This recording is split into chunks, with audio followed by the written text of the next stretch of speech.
कर्म बड़ा या भाग्य? अक्सर युवा सोचता है कि बिना कुछ किए ही उसे वह सब कुछ मिल जाए जो वह चाहता है। इस पर लगातार बहस हो रही है कि भाग्य बड़ा है या कर्म। क्या कुंडली देखकर हम अपना कर्म करें? क्या ग्रह की दशा देखकर यह फैसला लें कि हमें कौन सा कदम कब उठाना है? अनंत काल से इस विषय पर बहस चली आ रही है कि कर्म महत्वपूर्ण है या भाग्य। जीवन में अगर आपको कुछ पाना है तो मेहनत तो करनी ही पड़ेगी। मंजिलें उन्हीं को मिलती हैं जो उसकी ओर कदम बढ़ाते हैं। महाभारत में जब अर्जुन ने कुरुक्षेत्र में युद्ध में अपने स्वजनों को अपने सामने खड़ा पाया तो उसका शरीर निस्तेज हो गया, हाथों से धनुष छूट गया, प्राणहीन मनुष्य के समान वह धरती पर गिर गया। तब भगवान श्री कृष्ण ने उसे गीता के कर्म ज्ञान का उपदेश दिया। भगवान कृष्ण ने अर्जुन को कहा कि राज्य तुम्हारे भाग्य में है या नहीं, यह तो बाद में, पहले तुम्हें युद्ध तो लड़ना पड़ेगा।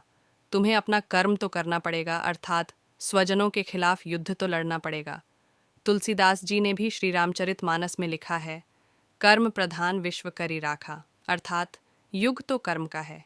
इसका अर्थ यह हुआ कि हम अपना कार्य करें, फल की चिंता बाद में करें। किसान जब खेत में बीज बोता है तो उसे यह नहीं पता होता कि बारिश होगी या नहीं, ज़मीन में से बीज से अंकुर फूटेगा या नहीं, अगर पौधे आ भी गए तो उस पर फल आएंगे या नहीं। लेकिन किसान बीजों को ज़मीन बोता है और फसल की चिंता ईश्वर पर छोड़ देता है। भाग्य का समर्थन करने वाले कहते हैं कि हमें जो सुख, संपत्ति, वैभव प्राप्त होता है वह भाग्य से होता है। जैसे लालू प्रसाद यादव की पत्नी राबड़ी देवी बिहार की मुख्यमंत्री बनी तो यह उनकी किस्मत थी। डॉ मनमोहन सिंह भारत के प्रधानमंत्री बने तो उनकी कुंडली में राजयोग था। अगर किसी अभिनेता का बेटा अभिनेता बनता है तो यह उसका भाग्य रहता है कि वह अभिनेता के यहाँ पैदा हुआ। जब चार लोग एक समान बुद्धि और ज्ञान रखने वाले एक ही समान कार्य को करें और उनमें से सिर्फ दो को ही सफलता मिले तो हम इसे क्या कहेंगे? दो लोगों के साथ भाग्य साथ नहीं था।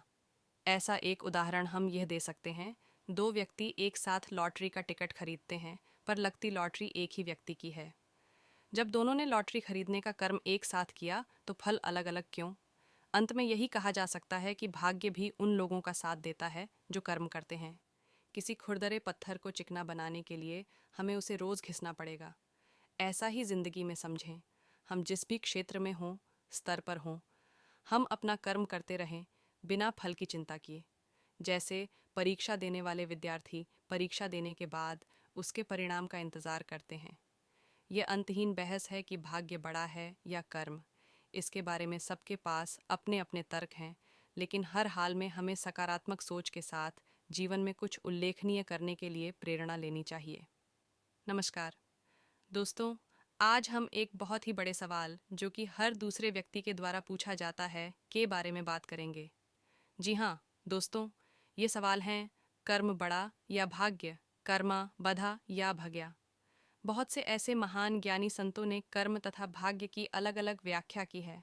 कर्म की व्याख्या करते हुए तुलसीदास जी ने लिखा है, कर्म प्रधान विश्व करी राखा, अर्थात यह विश्व कर्म प्रधान है।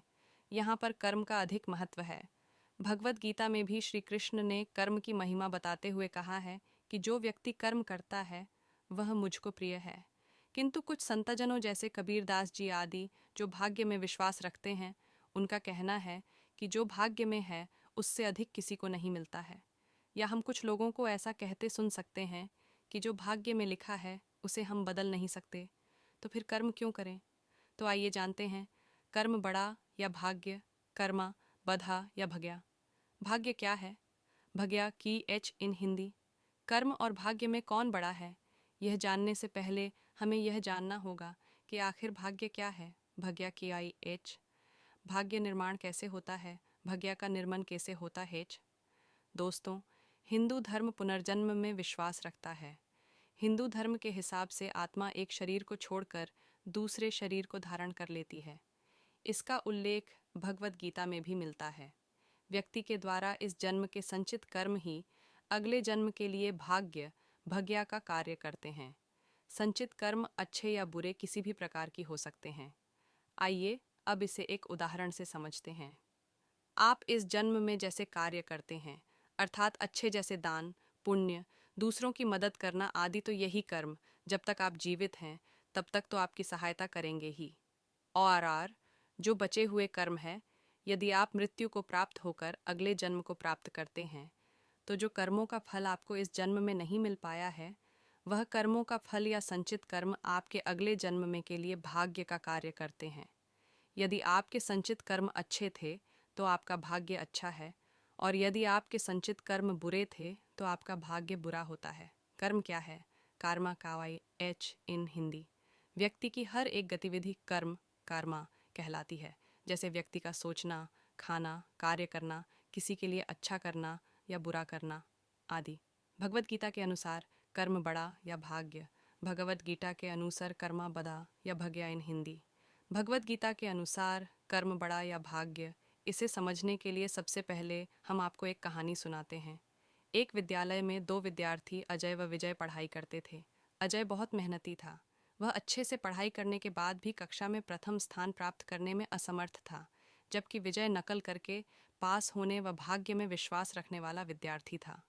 अजय और विजय धीरे धीरे अच्छे दोस्त बन गए।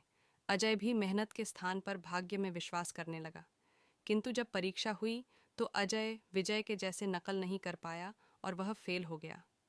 जब उनके अध्यापक को इस बात का पता चला कि अजय फेल हो गया है, तब अध्यापक ने उन्हें समझाया कि क्या तुमने कभी बैंक के लॉकर का इस्तेमाल किया है? बैंक लॉकर दो चाबियों की मदद से खुलता है। एक चाबी उपभोक्ता के पास होती है तथा दूसरी चाबी बैंक के मैनेजर अपने पास रखता है।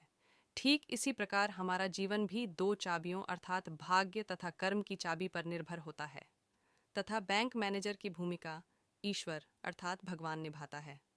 हमें अपने जीवन में अपने कर्म रूपी चाबी का इस्तेमाल करते रहना चाहिए।